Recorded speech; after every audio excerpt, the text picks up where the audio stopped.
Today, it's Halloween, and I think it would be a massive missed opportunity if I didn't create a video celebrating this annual holiday. Just over 18 months ago, I made a video called ElementalCeption, which was a fun little editorial video which I think more people deserve to see. So for Halloween, we're going to be returning to this video, and I've seen around for undead elements, so it fits in with the theme of Halloween quite well if you were to ask me. So without further ado, let's jump into the video at hand. Hello guys, I've got a spark which I'm going to use to ignite the fire for a brand new Skylanders video here on the channel. Now throughout the first 4 Skylanders games you could find elemental gates. These elemental gates could be opened by Skylanders that matched their element. Superchargers had elemental gates that were solely vehicle based, and Imaginators had elemental sensory realms which are separated completely from the main levels throughout the game, and they were even classed as their own levels in and of themselves. Anyways, on top of these elemental gates, in every Skylanders game, certain areas had an elemental energy which buffed up the attack damage of Skylanders matching that element for that entire area. Naturally, inside an elemental gate, the elemental energy was the same as the element of the gate itself, and since you switched to a Skylander with the corresponding element as the gate, it meant the element of your Skylander was also the same element as the gate, as well as the elemental energy from the level, so therefore your Skylander got that elemental buff. And naturally, with all of these factors coming in together, you know, the element of your Skylander being of the same element as the gate, with the elemental buff of the elemental energy that was the same element as the gate in of itself, is something that I most certainly would call ElementalCeption. I mean, if that isn't ElementalCeption, I don't know what is.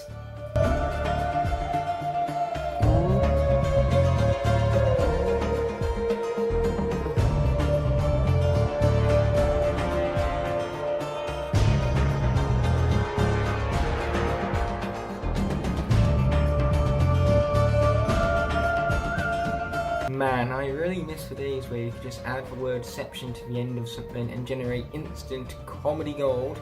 Anyways, to add further to this ElementalCeption, I will be returning to the elemental gates of the first 4 games, all of which will have the same element, and I will play out the first gate, which took me the longest to finish, but whilst that is still playing out, I will play on top of it the next most longest gate.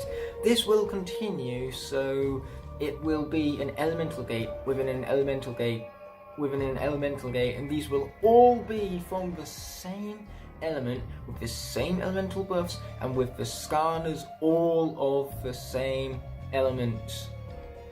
But what is the element I shall be tackling this task with? Well, none of it. And the undead element, and this guy right here, is why. You'd think I would task myself with the fire element, considering that fire is my favourite element.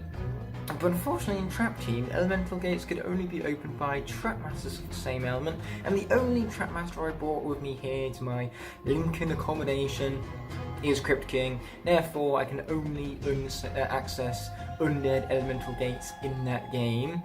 But now, enough has been said and done. Let's finally start visualizing all of this ElementalCeption with Spyro's adventure.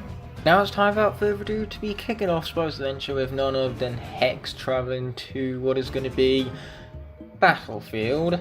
Now, the fire elemental area was stronger ever so slightly before. Hex, of course, had the opportunity to get stuck at the bone bridge right there.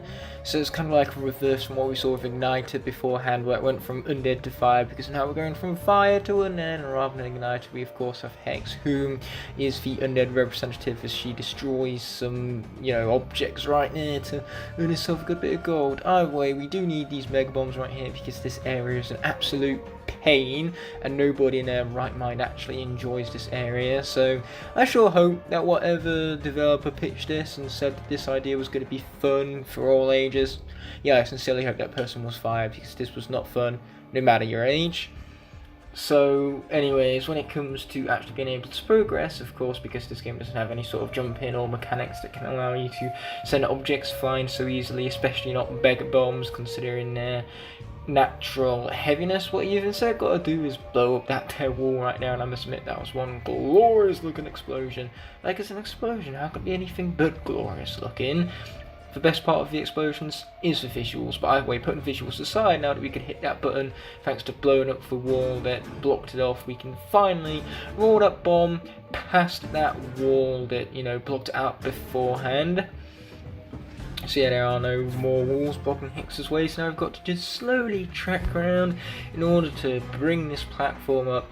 Now the only thing Hex does not want to do is, you know, hit the wall too hard that it goes rolling down the... oh crap, never mind, looks like it's rolling down the ramp anyway.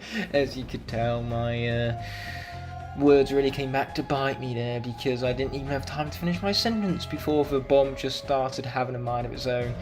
Anyway, the next thing that needs to happen is that we need to be so specific with the bomb that we need it to give it just enough momentum so it remains on that button, so then the gate can remain open long enough for Hex to press the button from within it, so that then the barrier after the ramp can remain up so the ball can be rolled right over. But unfortunately, you know, jousting for the ball with just that exact amount of force, it's easier said than done. And getting up the ramp too, you know, not the easiest. We try to bring in projectiles with Hex right here, and that clearly doesn't work out now, does it?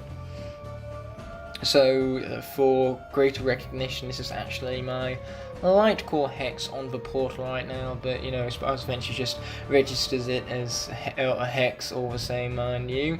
So yeah, what we could also do is we could also roll the Mega Bomb all the way back down, but then it's got to go up the ramp, then it's got to go to blow up the wall again for the treasure chest, and we are going to be getting as many collectibles as we can throughout these levels, including that treasure chest. But unfortunately the ball doesn't want to go up that other ramp either. It's just really against ramps. It's an anti-rampist, I suppose you could go as far as say. I don't know what the ramp did to deserve that judgment from this Mega Bomb right here. It just, you know, it just got the judgment all the same, you could go as far as say.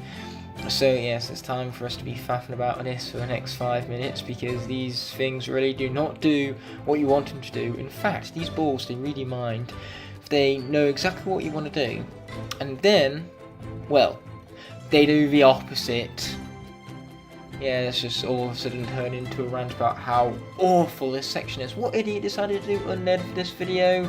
Oh yeah, the idiot that left every Trackmaster at home besides Krypt King, so UNDEAD was the only thing I was left to do. Anyway, finally we can load in another UNDEAD character right here to start off with the Skylanders, and that's going to be legendary Chop Chop. He has an awesome bridge creation animation right here as he gets stuck on the bridge. Yeah, it seems to be a common thing between both legendary Chop Chop and Hex. By the way, this is from the Skylander docks, so naturally there are plenty of blades to go around which legendary Chop Chop needs to be careful of in the propeller farm. Now it seems as though Hex has finally managed to get the bomb, Mega Bomb even to get over to blow up the situation where the hat finds itself, but she can't, but she's got to go back even and grab that treasure chest still, so she can't find herself progressing past that, unfortunately. Speaking of progression, our screen is getting progressively more Ception based as Cinder brings herself in from Crystal Eye Castle. She's summoning the bridge once more, and then once she gets across she will have a teleport to enjoy, but there's also stacks of gold and silver, so you can't get much wrong with that. But yeah, she, you know, zaps straight through one of the eyeballs. There's another Skylander loads on here, right here, and it's another version of Cinder apparently.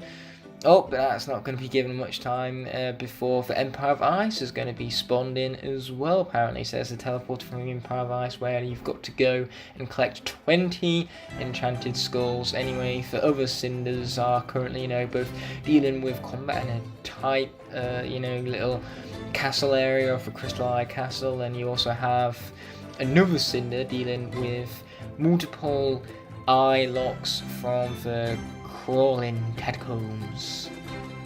Yeah, it's funny, Battlefield has the longest UNDEAD gate, and then creepy crawling catacombs even has the shortest gate besides the Empire of Ice, and those two levels come one after the other. Either way, the Empire of Ice challenge has been absolutely bested, and there's a Santa Claus hat too, how interesting. Looks like we get to kick things off right here with none other than Hex. We get, Eon's giant floating head for the autosave feature 2 as Light Core Hex winds up unlocking a new heroic challenge. But speaking of things she's unlocking, there goes the Undead Elemental Gate that did not stand up long, and now we have the Weapon Master delivering his, of course, exposition of the area at hand.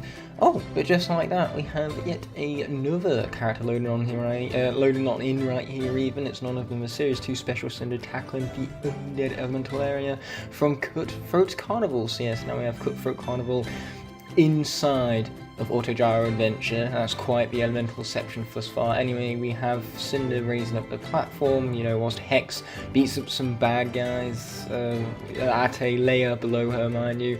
Now Cinder's bringing in the Phantom Dash, and Hex is platforming using some bounce pads to get up to the higher ledge, and we have more sparkly buttons that are being pushed by Cinder right here. She continues making her way around this puzzle. She's not the highest most level, unlike Hex, where Hex is level 15 with several thousand gold, but Cinder on the other hand is level 5 with only about 300 or so odd gold. But hey, she does have that Phantom Dash still to take advantage of. Hex meanwhile has been finding all sorts of locations, even including that location in which a treasure chest could have been found.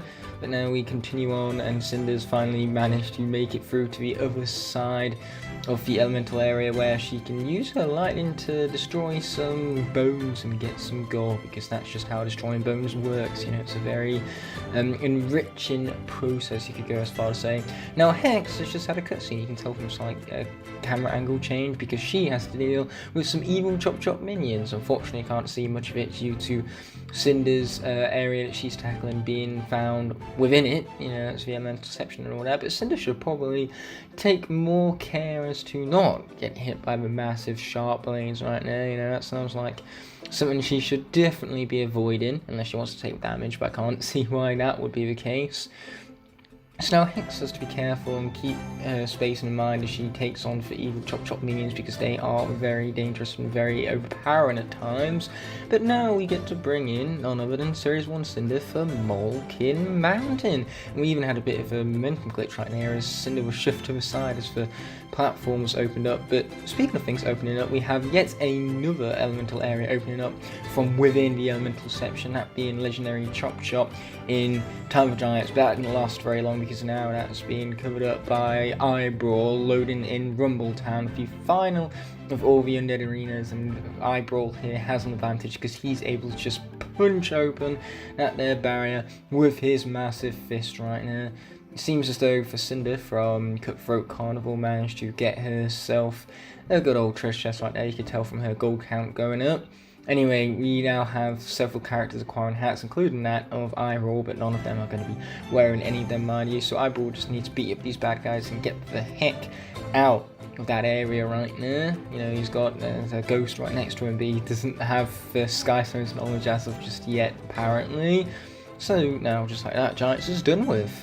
Meaning that next up we have Swap Force, which is going to be kicked off by none other than Light Core Grim Creeper over here with a very fancy runic hat. Oh, but right off the bat we have a Swap Force character loading in, actually. Quick Draw Rattleshake, who's now been, outlayered, I suppose, by several other elemental areas. We now have all four already in circulation within one another. For closest most screen you can see from the shortest elemental gate is actually from the Sheepwreck Islands with Legendary Night Shift. I paid for Sheepwreck Islands, so how dare they give me such a short undead elemental gate. Anyway, Grim Creeper, that's the backmost level, has finished his conversation with the NPC and now has to go and rescue his hat from some evil Greevils, mind you. Now Legendary Night Shift seems to be teleporting through, taking very little damage except for that damage he just took apparently. I spoke and then he got hit. Regardless, the Chop actually from Phantasm Forest is really under leveled, but luckily for him he just received a level up from defeating a singular enemy, because when you have lower levels, especially when you tackle more hard levels in Swap Force, you level up your Skylanders very quickly, which, now that I think about it, is levelception. Seption within Seption. Seption. This is getting mad and it's hurting my brain. So what's great about Chop section is not only for colour palette, it's completely black with only a few colours showing through, like the green spikes you could see out the corner of one's eye. But the fact that, you know, it's just 2D platforming based, really cool. Could have screwed over Chop Chop with projectile based enemies, but they didn't, so I thought that was very fortunate for him even.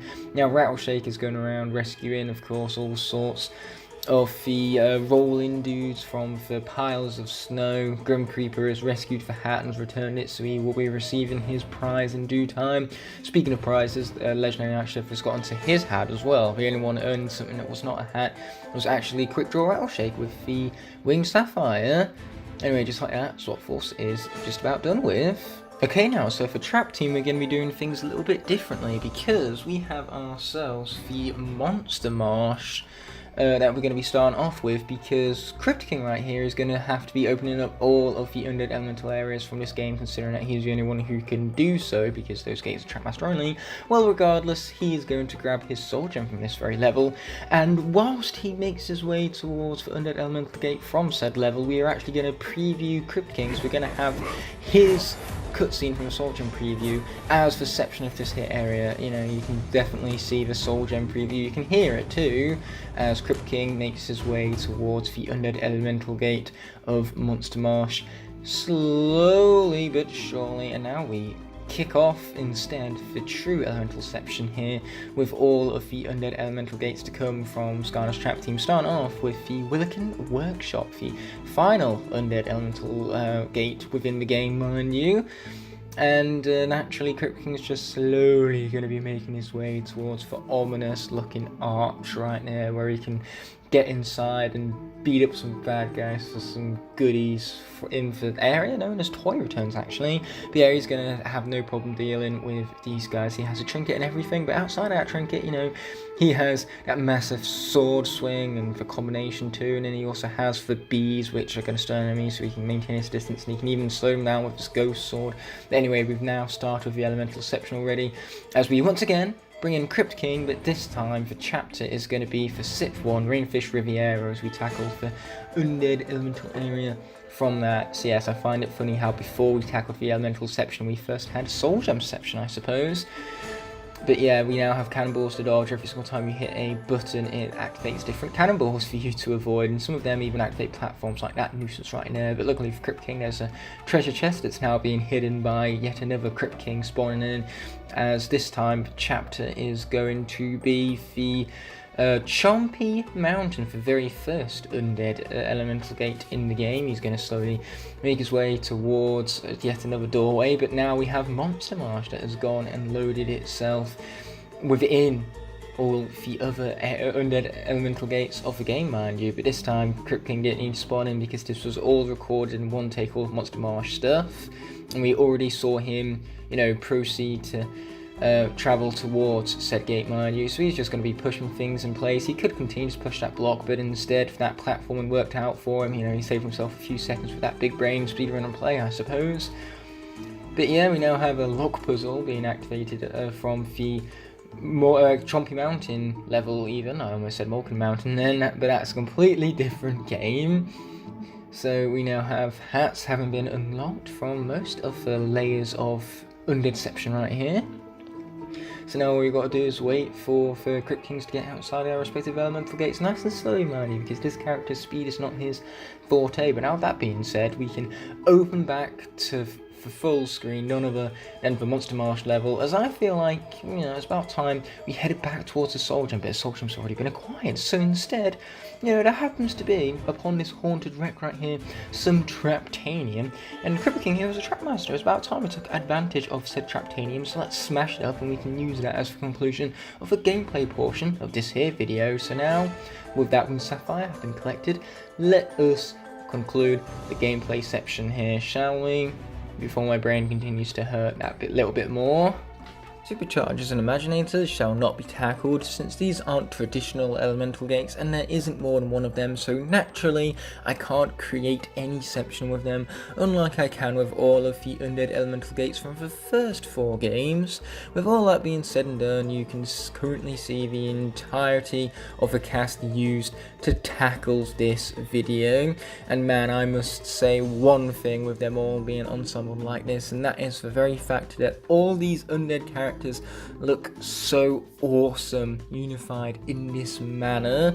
In fact, I don't think awesome begins to even scratch the surface. There isn't a word within the English dictionary that describes just how great this cast ensemble is for all of you. Before I conclude this video though, I have something really awesome to show you from one of my fellow SkyTuber content creators, so let's get straight into that, shall we? Tell you what is totally awesome about this cast right here, you can see appearing into the top right hand corner of the screen right now, a little video transferring eyeball over from the undead element to the light element, and this was made by the artist known as Mighty Mothra, so definitely be sure to go check the description for a link to that video. She changed up even the elements of several different characters, and it was awesome, so she's definitely worth checking on out, and again you can find said links in the description below. I'd highly recommend her. But enough has been said about Eyeball and the gloriousness that is his figurine when transferred to the light element, mind you. Let's conclude this video without further ado. With that being said and done, this video is coming to an end, and I want to thank you all so much for watching. By merely clicking on this video, you've shown support and helped it garner recognition so it can reach many of the viewers here on YouTube. I'd love to see you take the extra step and leave a like on the video if you enjoyed. Also be sure to comment below and push that subscribe button whilst you're down there. By clicking elsewhere on screen, you can either check out a video that's specifically picked out for you, or you can check out the rest of the playlist for a series you just watched. Before ending off, I'd like to thank all of my Blazing Knights and Scorching Dragons whose support help make these videos possible. I'll be seeing you in the next video, and until that moment arises, peace!